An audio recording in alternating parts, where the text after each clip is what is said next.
My name's Emma. Jack and I have a son, Liam, who's 20 and off at college right now. We've been scrimping and saving for years to keep him there, cutting corners, skipping vacations, you name it, all so he could have a shot at something bigger.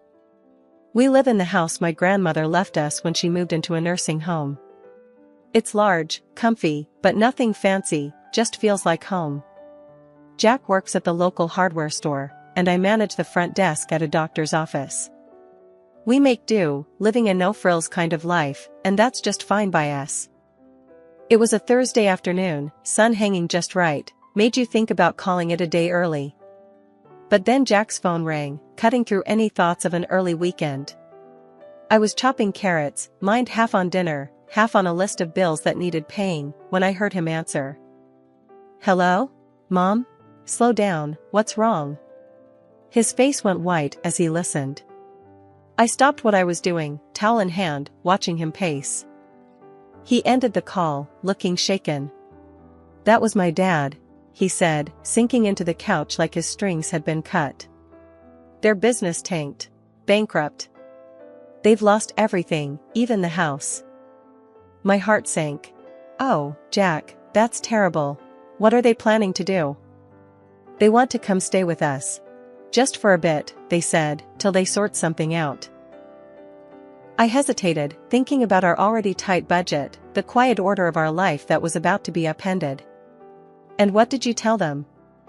He rubbed his neck, a sure sign he was stressed. Told them I'd talk to you first. It's your house, Emma. Wouldn't just spring that on you without checking. Jack's parents, Frank and Helen, they weren't the easygoing type. High flyers, used to the good life, and our simple setup was miles from what they were accustomed to. You know how they are, Jack. This house, it ain't their style. I know. He looked uneasy. But they're my folks, Em. They're stuck. Thinking of all the times they'd visited, noses turned up at our modest living, it was clear they'd be like fish out of water here. But then, picturing them desperate enough to ask for help, my resolve softened. All right, they can come. But it's temporary, right? Just till they're back on their feet? He picked up his phone, dialed, and after a short, muffled exchange, Mom, Emma, and I talked it over. You can crash here for a bit. But just till you find a place, got it? We're not running a hotel. I couldn't hear what was said on the other end, but Jack's tight-lipped, yes, Mom, we're clear, gave me the gist. He hung up and exhaled long and hard. They're thankful, Em. They'll be here next week. Last week, Jack told his folks they could stay with us for a bit. And today, they were moving in. I watched from the porch as 2 huge trucks rolled up our driveway, and I swear, my heart sank. Jack was out there directing traffic like some parking lot attendant, trying to keep a smile plastered on his face. Frank was the first to barrel out of the car, a big grin on his face, clapping Jack on the back so hard you'd think he'd won the lottery and not just moved into his son's house. Emma, darling. Helen swept up to me, all perfumed and peppy, planting a kiss on my cheek that felt more like a branding iron. You're an angel for letting us invade like this. I forced a smile, my eyes darting to the mountain of stuff they were unloading. It's no problem, Helen. But, is this all of it?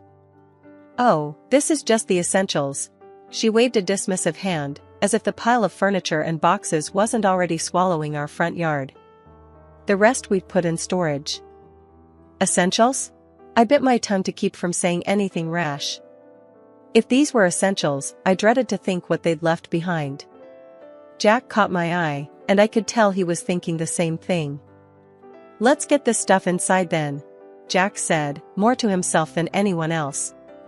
Frank and Helen directed the movers with the kind of authority you'd think they were moving into a palace, not our modest little home. The movers shuffled past, hauling in armchairs, countless boxes, and, would you believe it, a grandfather clock. Who needs a grandfather clock in their temporary home? Right there, boys, just set it all there, Frank directed, pointing at various spots around our living room, which was rapidly disappearing under a sea of their belongings. I pulled Jack aside while the movers took a breather.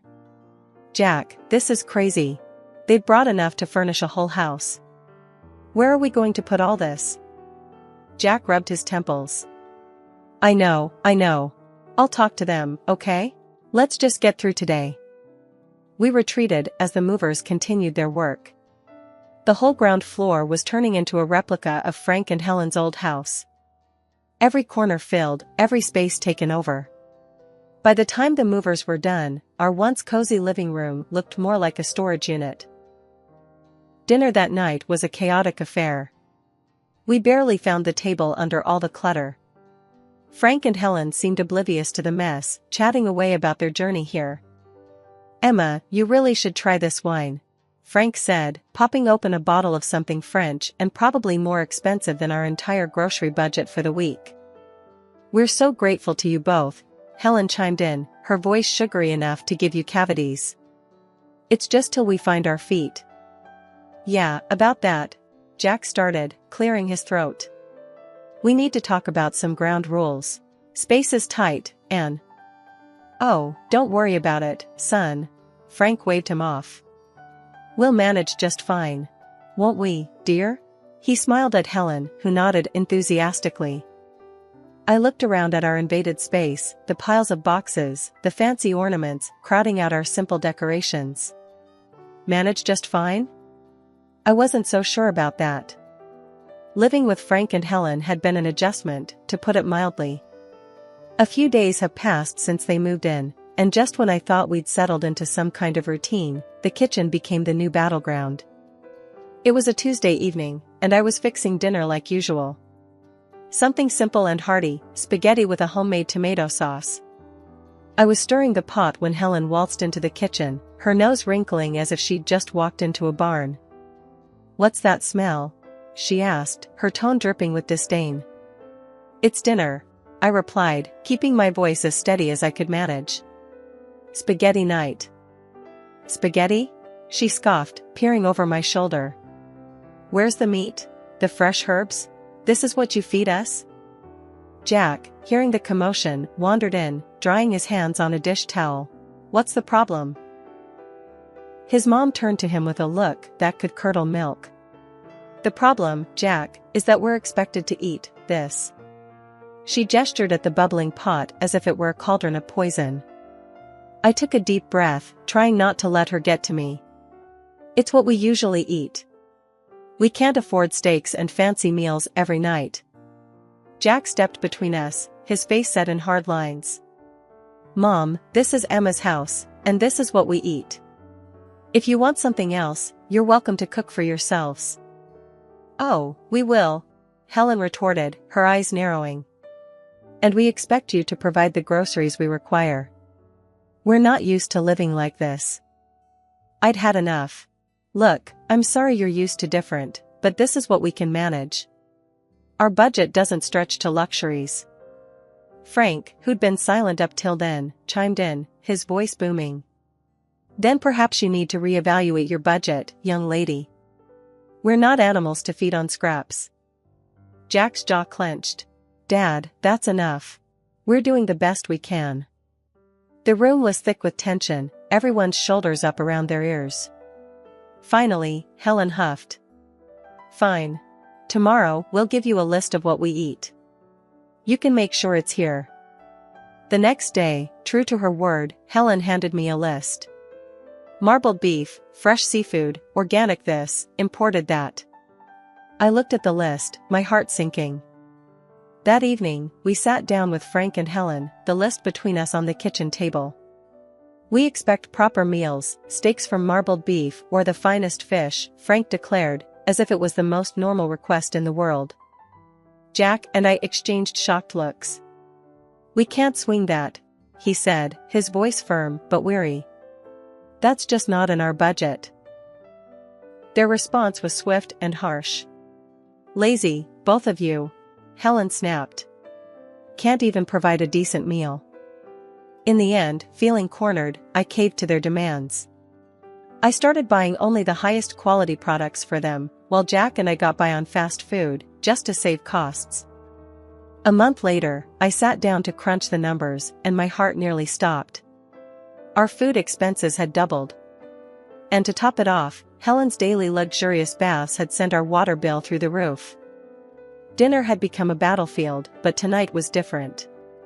Frank and Helen were digging into some lavish dishes they'd insisted on buying, marbled steaks and imported fish. Meanwhile, Jack and I sat across from them, our plates filled with the simple pasta we could afford. The disparity wasn't just on our plates, it was drawing a deeper line between us every day. As they savored another bite of their expensive meals, I couldn't hold back any longer. "This has got to stop," I said, the words heavy in the air. Helen looked up, her fork halfway to her mouth. "What are you talking about now? We can't keep living like this. Eating separately, different meals, it's ridiculous. From now on, everyone in this house eats the same. And we're sticking to what we can afford." Frank laughed, a harsh sound that grated on my nerves. "You expect us to eat that slop?" "It's not slop, it's dinner. It's what we eat," I shot back, my patience fraying. The laughter vanished from Frank's face, replaced by a scowl. Helen chimed in, her tone sharp and accusing. "How can you be so greedy and lazy? Cooking decent food isn't that hard." They both turned to Jack, their expressions full of expectation. "You're going to let her talk to us like this? In your own house?" That was the last straw. Jack's hand slammed down on the table, making the plates jump. "First off, this is Emma's house. And you will treat her with respect." The impact of his words hit hard. Helen's eyes filled with tears, her voice quivering. "I never expected you to raise your voice at me, your own mother." Frank's anger boiled over as he stood, pointing an accusing finger at Jack. "Look at you, henpecked and dancing to her tune. Is this what you've become?" I stood my ground, though my heart was pounding. "Enough. This conversation is over. From today, no more expensive steaks or fish. We eat the same, all of us." Their looks could have frozen the room. For a moment, no one moved, then, without a word, Frank and Helen pushed back from the table and left. Jack and I sat back down, the silence hanging heavy between us. He reached for my hand, squeezing it tight. "I'm sorry it had to come to this." "I am too," I replied, feeling the weight of the evening settle around us. "But it's the right thing. We can't live like this." After the big blow-up at dinner, things cooled down, but only on the surface. Frank and Helen were quieter, sure, but there was a slyness to their silence that put me on edge. I had a feeling they weren't going to take the new house rules lying down, and I was right. It started subtly. A few days later, I was cleaning up after a lunch of sandwiches when the doorbell rang. I wiped my hands on a towel and headed to the front door, expecting maybe a package or a neighbor. But when I opened it, there stood a delivery guy holding a large, aromatic bag from some high-end restaurant in town. "Delivery for Emma," he said, glancing at his clipboard. I was puzzled. There must be some mistake. I didn't order this. Just then, Helen appeared behind me, her smile a bit too wide. "Oh, I took the liberty of ordering for us. I thought we deserved a nice meal after all the recent discomfort." I frowned, taking the bag hesitantly. "Helen, we talked about this. We're cutting back on expenses." She shrugged, her eyes avoiding mine. "I thought it was on your tab, dear. My mistake." Jack walked in from the kitchen, overhearing us. "What's going on?" "Your mother decided we deserved an expensive lunch," I said, the weight of the bag in my hands suddenly feeling heavier. Jack's expression hardened. "Mom, we agreed, no more of this." Frank stepped into the hallway, his voice booming. "What's a little lunch going to hurt? You can't expect us to live like monks forever." I set the bag down on the entryway table, feeling the frustration bubble up. "It's not just lunch. It's every meal, every extra expense we can't afford. We told you, we're sticking to a budget."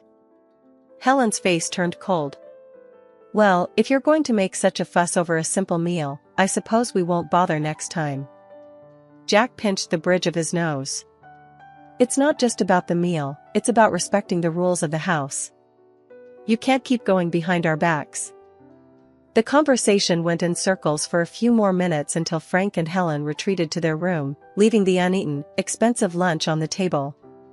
Jack and I looked at each other, the unspoken agreement hanging between us that this couldn't go on. I'll call the restaurant, explain the situation, and cancel any future orders made without our consent, I said, picking up the phone. Jack nodded, his jaw set. I'll talk to them again. This sneaky stuff has to stop. The peace was short-lived after the incident with the unauthorized lunch. Helen and Frank seemed to simmer just below the surface, and you could cut the tension in the house with a knife. I was washing dishes one evening when the calm shattered once again. Jack had just come in from the yard, looking weary. I was about to ask him about his day when the loud crash from the living room had us both running. We found Frank standing over a broken vase, one of the few decorations I really cared about. What happened here? Jack asked, trying to keep his voice level. It slipped, Frank said, barely looking regretful. Accidents happen. But his tone was all wrong. It wasn't apologetic, it was defiant. Jack bent down to pick up the pieces, and I couldn't help but say, this vase was from my grandmother. It's been here longer than I have. Helen scoffed from the doorway. It's just a vase. You can get another. That's not the point, Helen, I snapped, feeling my frustration rise. The point is respect, something that's clearly lacking here. You want to talk about respect? Frank shot back, his voice raising. What about respecting us? Treating us like second-class citizens in this house? Jack stood up, facing his father. You're living here by our goodwill, Dad. Remember that. It doesn't feel like goodwill. Helen chimed in, her words sharp. It feels like we're unwelcome. Every day felt like walking on a tightrope with Frank and Helen in our house, but one evening pushed me past my breaking point. We were sitting around the dinner table, the same place that had witnessed countless arguments now, when Helen casually dropped her latest bombshell. Jack, darling, I found this lovely coat today, and I think we should buy it using the college fund you've set up for Liam, she said, as if suggesting we switch brands of coffee. I choked on my water, coughing as I set my glass down hard on the table. What did you just say? I managed, my voice a mix of disbelief and rising anger. Helen smiled sweetly, clearly mistaking my shock for compliance. It's just money, dear. Liam can always take out loans for college. I really need a new coat. Jack, who'd been quietly seething beside me, slammed his fork down. Mom, that's out of the question. That money is for our son's education. We're not using it for anything else. Helen's face twisted into a scowl. How can you deny your own mother a simple request?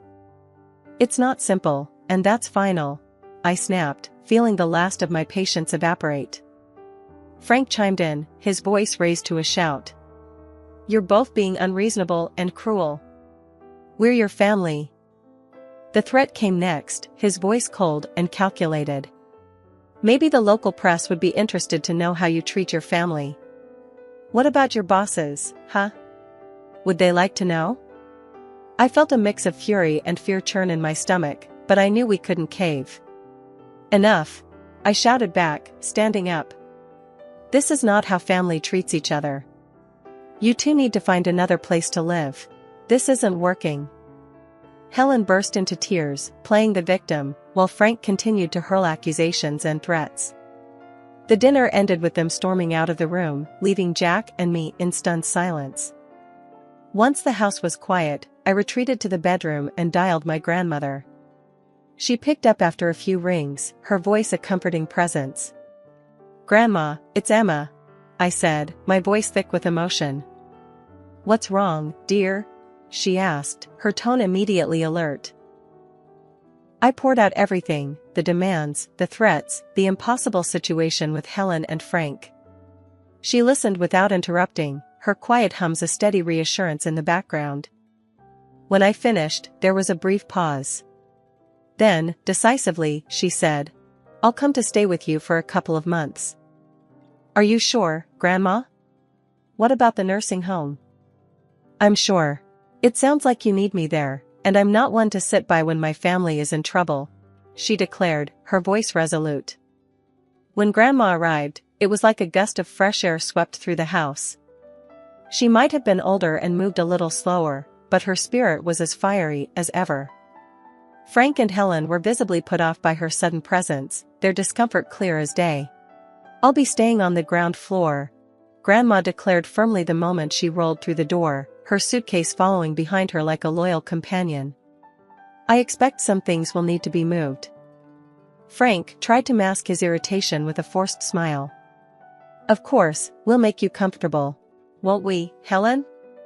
Helen nodded stiffly, her eyes darting around, probably calculating what they'd need to shift or hide away. I couldn't help but feel a surge of relief. Finally, someone was putting them in their place.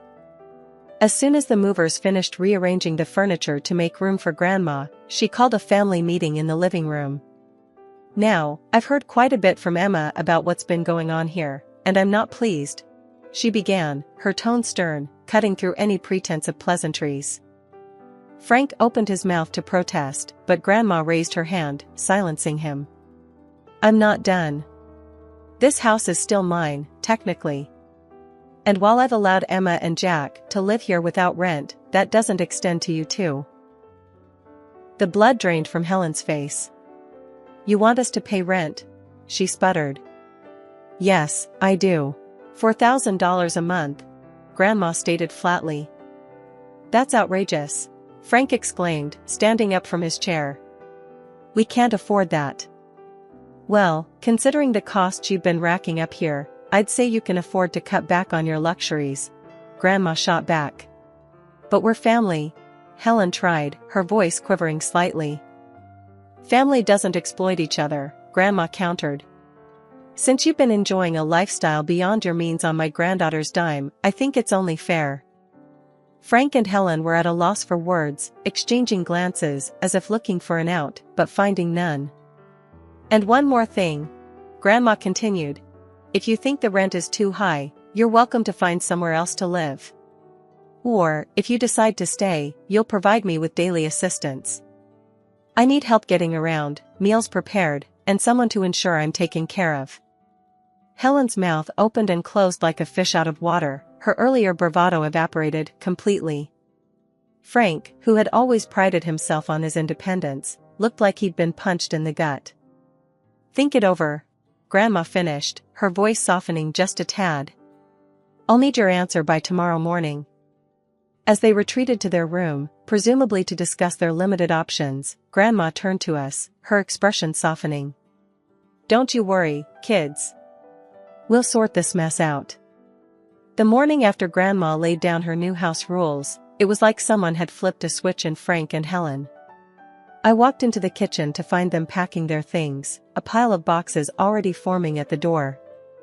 We've decided to move out, Frank announced, not looking up from the box he was sealing.